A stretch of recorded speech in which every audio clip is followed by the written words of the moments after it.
그 후에 그들이 왕을 구하거늘 하나님이 베냐민 지파 사람 기스의 아들 사울을 40년간 주셨다가 패하시고 다윗을 왕으로 세우시고 증언하여 이르시되 내가 이새의 아들 다윗을 만나니 내 마음에 맞는 사람이라 내 뜻을 다 이루리라 하시더니 하나님이 약속하신 대로 그 사람의 후손에서 이스라엘을 위하여 구주를 세우셨으니 곧 예수라.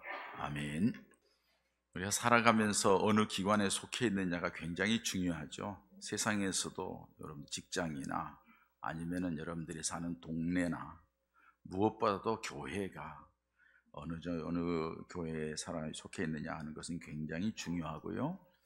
또 중요한 것은 그 기관에서도 어떤 사람이 그 자리에 있느냐 하는 것도 굉장히 중요하죠. 그것이 그 공동체의 모습을 어떤 모습인가로 드러나게 하기 때문에 그렇습니다. 우리 교회도 마찬가지죠. 어떤 사람이 모여 있느냐에 따라서 우리 교회가 건강한 교회가 될 수가 있고 그렇지 못한 교회가 될 수도 있기 때문에 그렇습니다. 또 중요한 것은 누구에게 붙들리느냐가 중요하죠. 누구하고 연결되어서 살아가고 있느냐 굉장히 중요하죠. 여러분, 결혼만이 중요한 게 아니고 회사에서도 어느 기관에서 누구와 연결되어 있는지, 교회에서도 서로 관계가 어떤지 굉장히 중요하다고 생각할 수 있습니다. 누구에게인가 붙들려서 쓰임받는 사람이 된다는 것은 이거는 굉장히 내 인생의 축복이고 은혜이고 굉장히 중요하지만은 그 붙들고 있는 사람이 누구냐에 따라서 인생이 바뀌잖아요. 지금 잘못된 만남을 때문에 그걸 속이고 덮고 하려고 보면 감옥에서 막 애를 쓰는 사람들도 있잖아요. 그러니까 이게 어느 사람과 만남의 시간을 갖느냐가 굉장히 중요하다는 사실이에요. 여러분, 함께 사역을 할 때에 누군가와 함께 할 때에 불필요한 것 때문에 자꾸 다투고 힘들고 갈등 느끼면은 그 조직이 앞으로 진전할 수 있겠어요? 어려운 거예요. 제가 총회 서기가 될 때에도 저는 사실 생각지도 않았습니다. 관심도 없었고요. 하고 싶은 마음도 없었고요.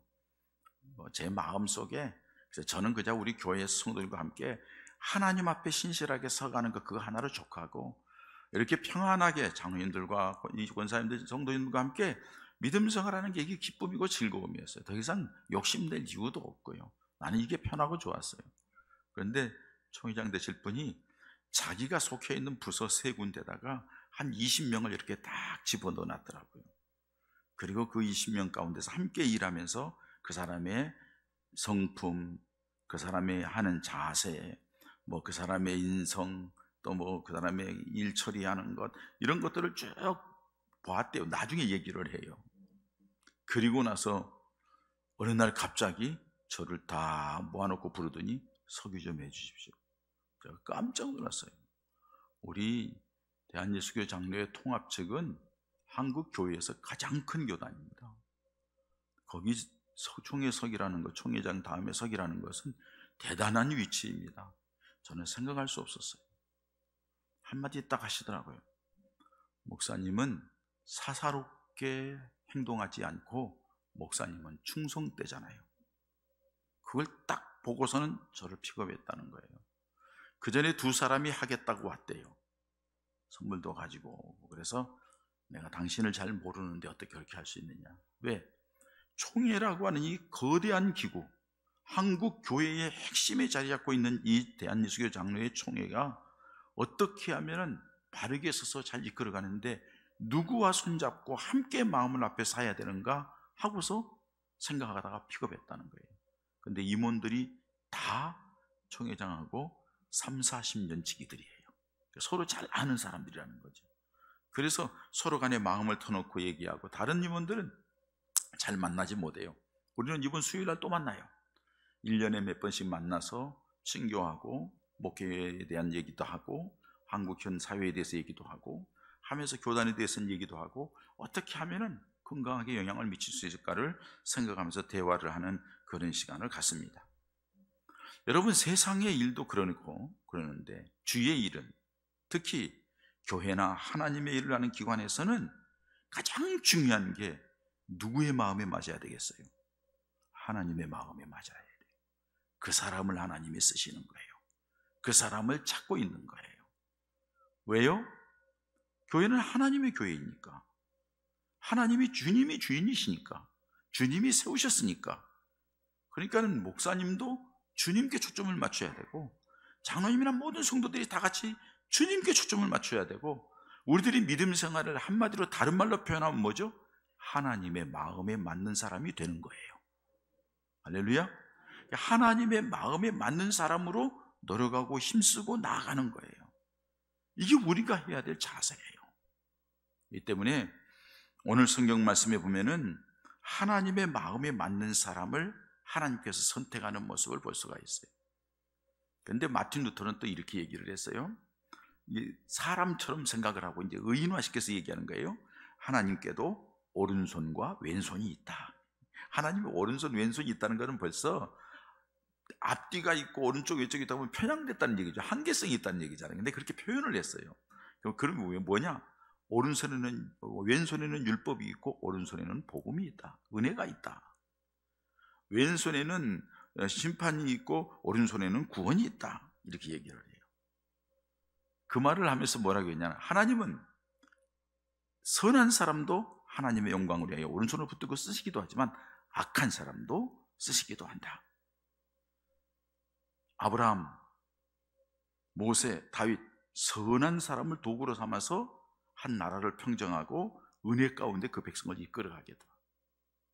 반대로 바로나 느부갓네살이나 헤롯 같은 사람은 또 하나님이 거역하는 자리에 서서 그 사람 악을 꾀하게 하고 그렇단 말이에요. 그리고 마지막에는 심판과 고통과 저주 가운데 끝나게 만드는 그런 모습을 볼 수가 있어요. 잠언에도 보면은 하나님이 악한 날에 악한 사람도 악한 날에 쓰시기 위하여 뒀다 이렇게 말씀을 하시죠. 가룟 유다를 향해서 어떤 청년들 성경 공부하다 보면 그렇게 얘기를 해요. 목사님, 예수님이 이 땅에 십자가에 달려 돌아가시기에 오셨는데 가룟 유다도 한몫을 했잖아요. 하나님의 뜻을 이루는데 예수님은 십자가에 팔아먹은 그 역할을 했으니까 그것도 하나님의 뜻 안에서 이루어지는 거 아닙니까? 하고 얘기를 해요. 하나만 보는 거죠. 예수님이 십자가에 달려서 인류를 구원하시는 일을 하나님이 예정하고 계획한 뜻이지만 거기에 누가 도구로 쓰임받느냐? 악한 자가 쓰임받는 거예요. 마귀가 그 속에 들어가서 예수님을 팔 마음을 주고 그리고 예수님을 십자가에 내놓는 그런 모습을 볼 수가 있어요. 오늘날에도 여러분, 이 세상에 완전한 사람은 없어요. 완전한 조직은 없어요. 그러나 그 조직 가운데에서 선하게 쓰임받는 사람이 있고 악하게 쓰임받는 사람이 있어요. 그럼 목회하면서 교인들이 다 있지만 제가 33년 동안 이 교회를 개척해서 달려오는 과정 속에 항상 기쁘고 좋은 일만 있었겠어요? 항상 좋은 분들만 만났겠어요? 가슴을 찌르고 힘들게 하고 어렵게 하는 인간들도 있었어요. 그래도 하나님의 은혜로 지금까지 잘 왔잖아요. 여러분들이 계시기에 그래도 주님 중심으로 믿음으로 살려고 하는 사람들이 있기에 오늘까지 달려왔어요. 오늘 본문에도 보면은 하나님이 그렇게 이스라엘 백성들이 왕을 달라가니까, 야, 왕 너에게 필요 없잖아. 하나님이 통치하시면 너희들이 평탄한 게 복된 길이 될 텐데 왜 그래? 근데도 왕 달라는 거예요. 그래서 사무엘이 서운해가지고 하나님 앞에 묻죠. 쟤들이 왕 달라는데요, 나를 거부하는 겁니다. 사무엘이. 그건 너를 거부하는 게 아니라 하나님을 거부하는 거야. 원하는 대로 해줘라. 그 대신 왕을 세우면은 이런 어려움이 있고 마지막에 왕이 잘못하면 너희 모두가 다 고통 가운데 빠진다는 걸 분명히 얘기해줘라. 얘기해 주시지 않아요. 사람이라는 게요, 한번 생각하고 고집 피우고 한번 군중심리에 들어가면요 그 바뀌지가 않아요. 지금도 그래요. 그래가지고서는 왕을 세웠잖아요. 왕을 세우는 누구냐? 기스의 아들 사울을 세우는 거예요. 겸손해요. 기골이 장대하고 잘생기고 멋있어요. 어깨가 똑 벌어지고 장군감이 왕감이에요. 근데 이 사울은 굉장히 겸손했어요. 아이, 우리 같이 베냐민 지파에 우리 집안도 좋지 않는데 뭐 나 같은 사람은 할 수 없습니다 해가지고 왕으로 세우려고 하는데 저 짐짝 뒤에 숨어 있어요. 나는 아니라고. 그래서 사울을 불러다가 기름 부어서 왕을 세웠죠. 출발은 잘했어요. 하나님의 도와주심으로 사울 왕이 승승장구하면서 잘 나갑니다. 그러니까 이게 교만이 들어온 거예요. 하나님 앞에 감사하기보다도 가서 승리한 곳에 승전비를 세우는데 자기 이름을 탁 사울왕이 승전했다. 사울이 자기 이름을 내기 시작하는 거예요. 그 결정판이 사무엘상 13장에 나와요. 그 결정판이 블레셋과 싸우는데 전쟁을 해야 되는데, 전쟁하기 위해서는 사무엘 선지자가 와서 제사를 드리고 하나님 앞에 축복 기도해주고, 그리고 이제 나가 싸우라 하면 싸우면 이길 것 같은데 기다려도 오지를 않는 거예요. 기다려도 오질 않으니까 마음이 조급해서, 야, 선지자가 안 오는데 왕이 내가 할게. 그래서 지가 해요. 지가 제사를 집례를 해요. 하나님이 그것 보고 이건 아니지 않냐. 그리고서 얘기를 해요. 사무엘을 통하여 왕이 겸손하지 못하고 하나님의 뜻을 어기고 이렇게 거역했으므로 하나님이 왕의 나라를 그만 끝낸다고 합니다. 하고서 40년 동안 있던 사울을 폐위시켜요. 그리고 한 사람을 선택하는데 그 사람이 바로 다윗이라는 사람이에요. 다윗도 별 볼 일 없어요. 다윗도 시골에서, 베들레헴이라는 시골에서 목축을 하는 집안에서 양을 치고 목축을 하는 청소년이에요. 어린아이예요. 별 볼 일 없는 사람이에요. 그런데 하나님께서 다윗을 부릅니다. 여러분, 다윗을 부르는데 하나님이 사람을 세우신 기준이 무엇일까요? 오늘 성경에 말씀하죠. 하나님 마음에 맞는 자. 옛날 성경에는 하나님 마음에 합한 자. 하나님의 일, 목회자도 저도 마찬가지예요, 여러분. 거기에 초점을 두고 달려갈 뿐이에요. 주님의 마음에 합한 종이 돼야 되겠다. 거기에 초점이에요. 교회의 일꾼들 다 거기에 초점이 돼야 돼요. 주님의 마음에 드는 사람이 되려고 해야 돼요. 여러분, 우리 믿음 생활을 간단하게 표현해서 또 쉽게 표현해서 얘기하면 뭔 줄 아세요? 우리 믿음 생활은 하나님의 마음에 들기 위하여 살아가는 삶이다. 이렇게 얘기할 수 있어요. 아멘? 하나님의 마음에 들기 위해 살아가는 게 믿음 생활이에요. 왜? 우리는 하나님의 자녀이고 하나님의 사람이기 때문에 그러는 거예요. 그래서 하나님께서 오늘 다윗을 보고서 22절에 내가 이새의 아들 다윗을 만나니 내 마음에 맞는 사람이다. 이렇게 말씀을 해요. 너는 내 마음에 맞는 사람이야. 그러면 여러분, 하나님의 마음에 맞는다는 것은 무슨 의미일까요? 하나님의 마음에 맞는다는 것은 하나님의 마음과 일치한다는 거예요. 그가 마음 쓰는 것이 하나님의 생각하는 것 같다는 거예요. 하나님이 너를 세워서 이끌어 가려고 하는 그 마음을 네가 안다는 거예요. 하나님이 얼마나 기뻐하셨겠어요? 하나님을 바라보는 사람이에요. 하나님만 바라보고 우리 하나님께서 원하시는 대로 가려고 하는 사람, 하나님의 말씀하면 하나님의 마음을 따르는 사람이에요. 하나님이 원하는 게 이거구나 하면 따르는 거예요. 그러니까 여러분 다윗 보세요. 하나님 앞에 전쟁이 일어나면 하나님 전쟁할까요 말까요? 해라. 하나님 또 전쟁을 할까요 말까요? 하지 말라. 하라 그러면 하고 하지 말라 그러면 하지 않고 자기에게 좋은 기회인데도 안 하는 거예요. 왜? 하나님의 마음, 하나님의 말씀을 따라가는 거죠. 하나님의 마음에 드는 사람이고 하나님의 형상이 새겨진 사람이에요. 그래서 하나님의 마음에 맞는 사람이라는 걸 또 다른 말로 표현하면 하나님 중심인 사람을 의미해요. 하나님 중심이기 때문에 항상 하나님과 연결되어 있어요. 하나님께서 하나님 뭘 원하실까? 하나님의 뜻은 무엇일까? 그 결국은 하나님을 높이고 하나님께 영광 돌리고. 왜? 자기 한계를 아니까. 하나님이 그런 마음에 합한 사람을 하나님이 쓰시는 거예요. 다 우리 부족하잖아요. 다 연약하잖아요. 저도 여러분 항상 얘기합니다만 참 부족해요. 참 연약해요. 지난번에 다니엘 기도를 하고 감사제를 지키면서 너무 감사 제목을 쳤는데 막 쏟아지더라고요. 감사 제목이 너무너무 감사했어요. 왜? 내가 부족하니까, 내가 연약하니까.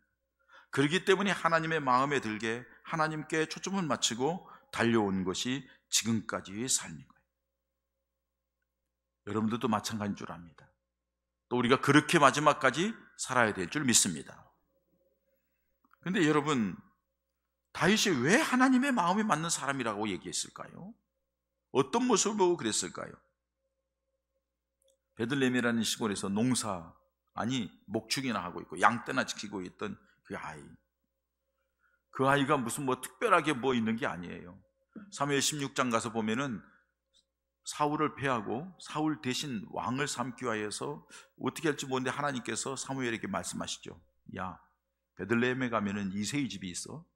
그 이새의 집의 아들 중에 내가 세우려고 하는 왕이 있다. 너 가서 그 집에 가서 제사를 드리면서 그 사람에게 기름을 부으라. 그래요? 그러니까는 사무엘이 거기를 가요. 이새의 집에 가니까는 보세요, 여러분. 왕권, 선지장권, 제사장권을 가지고 있는 3권을 가지고 있는, 요새로 말하면 우리는 3권 분립이라면 대통령 같은 사람이 딱 자기 집에 시골에 찾아온 거예요. 그러니까는 딱 정리해 놓고 아들들이 이거 뭔가 있다 하고서 아들들이 쫙 앉아가지고 있는 거예요. 사무엘이 가가지고서는 첫째 아들 엘리압, 기물에 하나님이 아니다. 보니까 사무엘이 보니까요, 사울 처음에 세웠던 모습처럼 기골이 장대하고 멋지고 어깨가 똑 벌어지고 키도 크고 잘생기고 괜찮거든요. 그러니까 얘인가 보다 하고 기름 부으니까 하나님이 걔 아니야. 두 번째 합니다. 기름을 걔도 아니다 하면서 하나님이 하신 유명한 말씀이 있어요. 사람은 외모를 보지만 나는 중심을 보느니라. 마음 중심을 본다는 거예요. 마음이 비틀어져 가지고 남이 안 되는 걸 좋아하고 남에게 해코자 하고 하나님 다 보고 계시네. 그대로 받아요. 심는 대로 거두는 거예요. 근데 베풀고 나누고 사랑하고 아끼고 하면 그 사람도 하나님이 그렇게 은혜를 베풀어 주세요. 아니라는 거예요. 중심을 본다더니 마지막까지 다 왔는데 아들들은 다 했는데 아니라는 거예요. 그래서 묻죠, 이새에게. 아들이 다냐? 말째가 있는데 양을 지키고 있습니다, 이러는 거예요. 여러분, 말째라는 것은 뭐예요? 별 볼 일 없는 애라는 거예요. 기대 이하고 양떼를 지키고 있고, 아무런 외모로 보면은 지금 양떼를 지키고 있다가요, 야 사무엘 선지자가 부른다, 너 와봐 하니까는 툴툴툴 털고 양떼 묶고 냄새 나고 그런 말 그대로 갔겠죠. 생각해 보세요, 여러분. 냄새 큐큐 나가지고 갔는데 딱 사무엘이 보는 순간 하나님께서 얘가 걔다, 얘한테 기름을 부으라는 거예요. 깜짝 놀랐잖아요. 여러분, 가진 것 없고 내놓을 것 없고 연약하고 별 볼 일 없고 배우지 못했고 이렇게 나는 안 돼. 그건 여러분 우리가 기준하는 거예요. 하나님은 중심을 보셔요. 정말로 주님을 사랑하는지, 정말로 주님 중심인지, 정말로 믿음의 사람인지, 정말로 하나님을 기쁘게 하는 건지, 정말로 주님의 몸된 교회를 사랑하는지, 정말로 주님의 성도들을, 주님의 세우신 종을 존경하고 정말로 사랑하고 아끼는지 중심을 보셔요. 그 사람이 아무것도 아닌 것 같아도 그 사람이 기도하면 응답하셔요. 그 사람이 나아가면 하나님이 도우셔요. 할렐루야. 이게 하나님의 방법이에요. 저는 여러분 항상 말씀드리잖아요. 고린도전서 1장 26절의 말씀이 내게 너무나도 감사한 말씀이라. 하나님이 부르심을 보라. 문분 좋은 자가 많지 아니하고 학벌 좋은 자가 많지 않지만은 하나님은 약한 자를 들어서 강한 자를 부끄럽게 하시고, 미련한 자를 들어서 지혜로운 자를 부끄럽게 하시고, 가난한 자를 들어서 부유한 자를 부끄럽게 하시는 하나님. 내가 거기에 성경을 읽으면서 밑줄을 그어놓고요, 그랬다니까요. 멋쟁이 하나님. 그렇게 된 사람이 여기 있잖아요. 별 볼 일 없는 사람이에요. 하나님의 은혜를 주시는. 왜? 하나님 중심으로 하려고 하니까. 그래서 주님 앞에 안기려고 하니까, 주님의 도움을 구하려고 하니까 하나님이 역사하시더라는 거예요. 근데 여러분, 다윗의 어떤 모습이 하나님께 그렇게 마음에 드는 모습이었을까요? 외모를 보지 않고 중심을 보신 하나님이 다윗의 어떤 모습을 보셨을까요? 그의 변함없는 믿음이에요. 그는 믿음이 흔들리지 않았어요. 어떤 상황에도 그는 믿음 안에 살았어요. 그 내면의 믿음으로 끝나는 것이 아니라 그 행동하는 모든 것들이 믿음으로 표현된 거예요. 여러분 보세요. 표현되지 않은 믿음은 믿음이 아니에요. 행함이 없는 믿음은 죽은 믿음이라겠어요. 마음으로 믿어 의에 이르고 입으로 시인하여 구원에 이르느니라 그랬어요. 그러니까 마음으로 믿는 거예요. 그게 입으로 시인돼야 돼요. 전도하고 예수님을 증거하고 내가 예수님을 믿습니다 고백도 하고요. 그 다음에요, 행위를 통하여서 하나님의 역사를 보는 거예요. 믿음의 행동을 통하여 하나님이 함께하는 증거와 하나님의 복을 누리는 거예요. 믿음은 표현돼야만이 믿음이 증거가 된다는 사실이에요. 혼자서만 믿음 갖고 숨어가지고 회사에서도 믿는지 안 믿는지, 동네에서도 믿는지 안 믿는지, 뭐 친구도 너 예수 믿었어? 어느 날 갑자기. 그게 저때까지 가짜였다는 거예요. 왜? 자신이 없다는 얘기거든요. 자기의 삶에, 자기의 믿음에 자신이 없다는 얘기는 하나님의 역사가 있지 않아요. 그러나 부족하지만은, 아무것도 없지만은, 약하지만은 주님 중심으로 당당하게 얘기하면 하나님이 그 자리에 역사하신 줄 믿습니다. 그게 성경에 있는 내용이잖아요. 다윗은 그랬어요. 다윗이 그 구체적인 내용이 사무엘상 16장에 나와요. 34절부터 37절까지. 그건 골리앗과 싸우는 장면이에요. 골리앗과 싸우기 위해서 나아갔는데요, 자기가요 그렇게 얘기를 합니다. 사람들이 다 벌벌 떨고 있으니까, 저 뭐야? 저는 자기가 싸우면서 나가겠다고 왕 앞에 갔어요. 사울왕 앞에 데리고 가죠. 사울왕 앞에. 사울왕이 옆에 가서 너 저 사람은야 기골이 장대하고 이게 전투 훈련을 받은 사람이 너는 애인데 될 수 있겠냐 했더니 이 다윗이 이렇게 얘기해요. 사울왕에게. 사무엘상 16장 34절 35절 주의 종이 아버지의 양을 지킬 때에 사자나 곰이 와서 양떼에서 새끼를 물어가면 내가 따라가서 그것을 치고 그 입에서 새끼를 건져내었고 그것이 일어나 나를 해하고자 하면 내가 그 수염을 잡고 그것을 쳐 죽였습니다. 쥐가 했다는 거 이렇게 막 이랬습니다. 근데 여기서 끝나지 않아요. 그렇게 하게 된 것이 어떻게 해서 됐냐? 37절에 그렇게 말을 해요. 또 다윗이 이르되 여호와께서 나를 사자의 발톱과 곰의 발톱에서 건져내셨은즉 나를 이 블레셋 사람의 손에서도 건져내시리이다. 이렇게 얘기를 해요. 그게 뭐예요?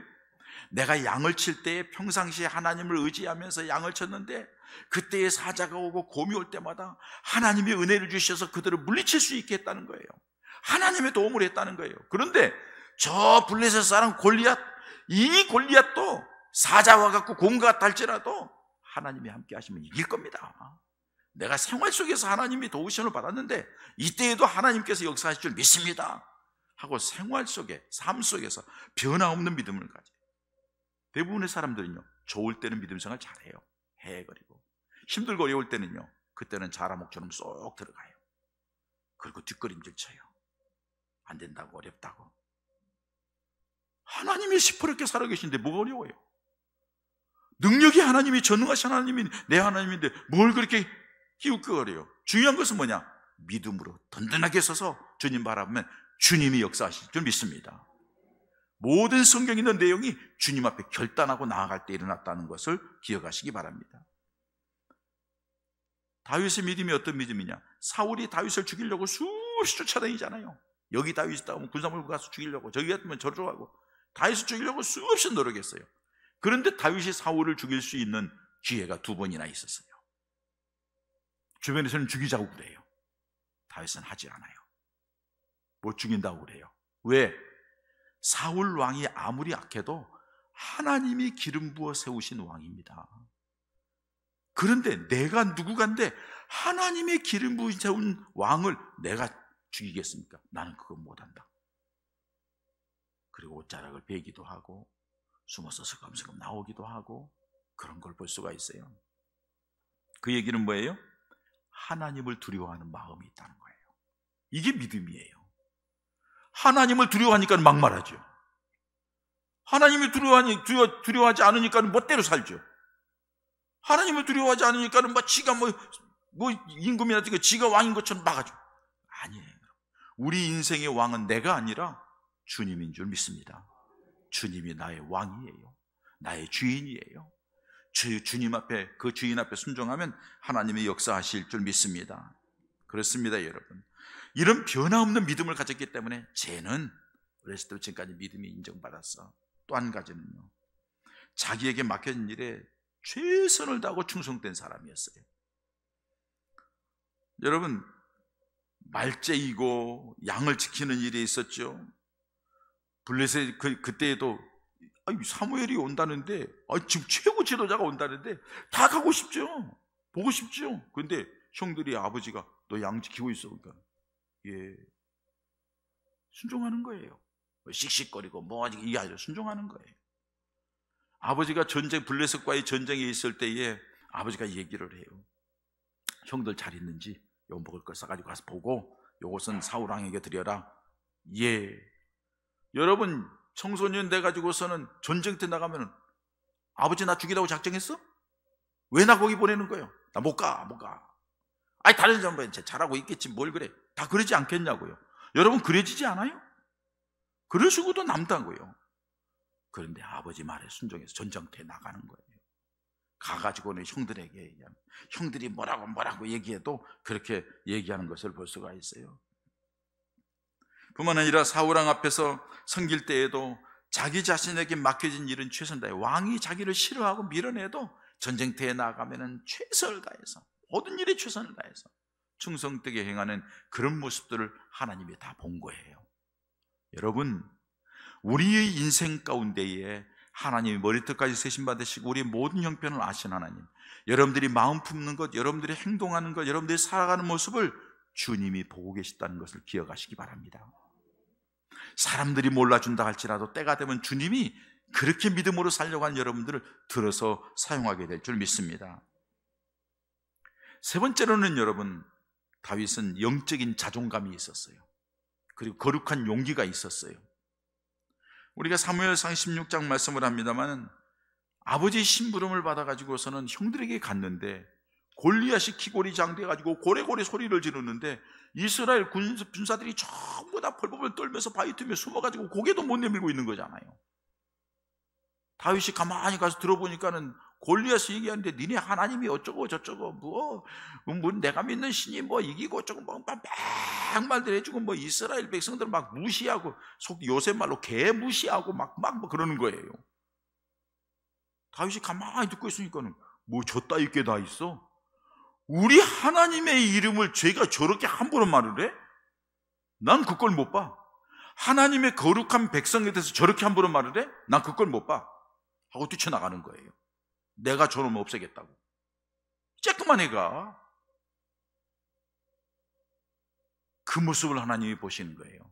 여러분, 우리가 믿음 생활하며 세상에 살아가면서 예수님의 이름이 짓밟히고 예수님의 이름이 모욕당할 때 여러분은 어떻게 행동했나요? 여러분, 하나님의 교회에 대해서, 우리 한국 교회, 우리가 섬기는 교회에 대해서 세상의 이단들이, 세상의 잘못된 사람들이 이렇고 말할 때 여러분들은 어떻게 행동했나요? 예수 안 믿는 척하고 하나님하고 관계없는 척하고 있지 않았나요? 그런 일이 생기면 자존심이 상해서, 우리 하나님은 시퍼렇게 살아계시고 예수님이 나와 당신을 위해 십자가에 죽기까지 하셨는데 뭐가 잘못됐느냐? 사람들이 잘못 믿어서 그럴 뿐이지 하나님은 하나님이시다. 할렐루야. 얘기할 수 있어야 한다는 거죠. 교회에 대해서 잘못된 얘기를 하면은 그 잘못된 교회도 있지만은 더 좋은 교회들이 더 많다. 하나님의 교회에 대해서 왜 그렇게 비방하느냐? 당당하게 나설 수 있는 자들이 돼야 된다는 거죠. 교회를 죽이려고 해도 교회의 장로라는 작자들이, 신앙생활하는 작자들이 국회의원이 돼서 아무 소리도 않고 동조를 하고 있어요. 이건 종교 사기꾼들입니다.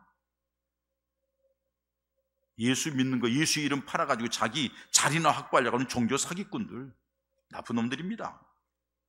장당하게 그 교회를 말살하고 교회를 죽이려면 아닙니다. 이거는 안 됩니다. 이렇게 하시면 안 됩니다. 차별금지법 해가지고선 복음을 못 전하게 하고 전도 못하게 하면 이거는 아닙니다. 그런데 그의 앞장서는 작자들이 장로고 집사들이에요. 못된 것들이잖아요. 그게 무슨 예수를 믿는다고. 근데 그 인간들을 밀어줘도 다. 그런 교회, 그런 성도들 하나님이 쓰시겠냐는 거예요. 여러분, 영적으로 당당해지시기 바랍니다. 우리가 능력이 있어서가 아니에요. 우리가 잘나서가 아니에요. 우리 하나님이 거룩하신 분이기 때문에, 우리 하나님이 살아계시기 때문에, 우리 하나님이 주인이시기 때문에, 우리 하나님이 영광 받으셔야 될 분이기 때문에 그런 거예요. 다윗은 그거에 대하여서 확실했어요. 그리고 가장 중요한 것은 다윗은 정직한 사람이었어요. 다윗의 정직한 사람이라는 것은 한 사건을 통해 나타나요. 왕이에요. 한가에서 제가 가다가 여인이 목욕하는 걸 봤어요. 마음속에 충동이 일어났어요. 왕권을 가지고 여자를 불러요. 왕 앞에, 권력 앞에서 어떻게 해요? 고스란히 뭐 겁탈을 당했는지 분유를 했는지, 하나님 앞에 이거 용서받지 못할 죄예요. 간음죄는 돌멩이 때려 죽여야 돼요. 근데 여자가 임신을 해버렸네. 그러니까 그걸 감추기 위해서 여자의 남편이 군인인데 전방에 있는 군인 데려오라고 그래요. 휴가를 줘요. 그때 동시에 이제 애를 가지면 되니까. 근데 이 군인이 얼마나 충실됐는지 집에를 안 들어가. 우린 내 동료들은 저 전방에 싸우고 있는데 내가 어떻게 편지하겠느냐 하고 그냥 있어. 이게 뭐 안 됐잖아요, 계획대로. 다윗이 계획대로 안 되니까 전방으로 내보내. 그리고 요압 장군한테, 야, 그 우리야 최전선 내보내가지고 화살 맞아 죽게 만들어. 죽여요. 그리고 자기는 왕이라고 다 아무도 모르지. 나 이제 다 감춰졌다. 죽었으니까 끝났다고 가만히 있는 거예요. 그런데 하나님이 나단 선지자를 보내요.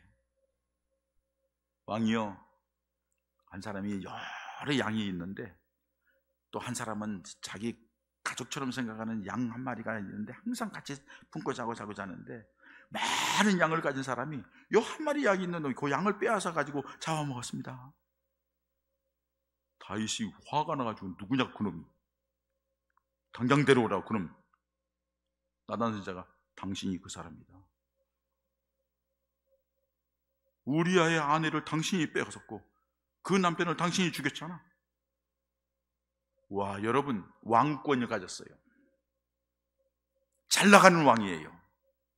한마디로 딱 정리할 수 있어요. 내 이놈, 감히 왕 앞에서 어떻게 그런 소리를 할 수 있어? 여봐라, 선지자 내쫓아, 유배시켜, 할 수 있잖아요. 우리나라에서 그런 일 많잖아요. 그런데 어떻게 해요? 그 자리에서 무릎 꿇어요. 그리고 어떻게 해요? 펑펑 울어요. 그리고 내가 죄인입니다. 내가 잘못했습니다. 나를 용서해달라. 하나님이 하나님 용서를 구하면서 시편 51편에 보면은 그렇게 괴로워하면서 울어요. 침상이 뜨도록 우는 다윗의 모습. 하나님이 그 모습을 보셨어요. 죄가 크지만은 너의 그 왕이면서도 모든 사람들 앞에서 처절하게 회개하는 그 모습을 보니 내가 용서하마 하고 하나님이 쓰시는 거예요. 그리고 하나님이 하시는 말씀이, 다윗과 같이 정직한 사람을 보지 못했다고 그래요. 그리고 히스기야 왕을 볼 때도 다윗 왕과 같이 정직히 행했다고 하고, 요시야 왕을 볼 때에도 다윗과 같이 정직했다. 정직의 기준이 다윗이 된 거예요. 하나님은 그걸 기뻐하시는 거예요.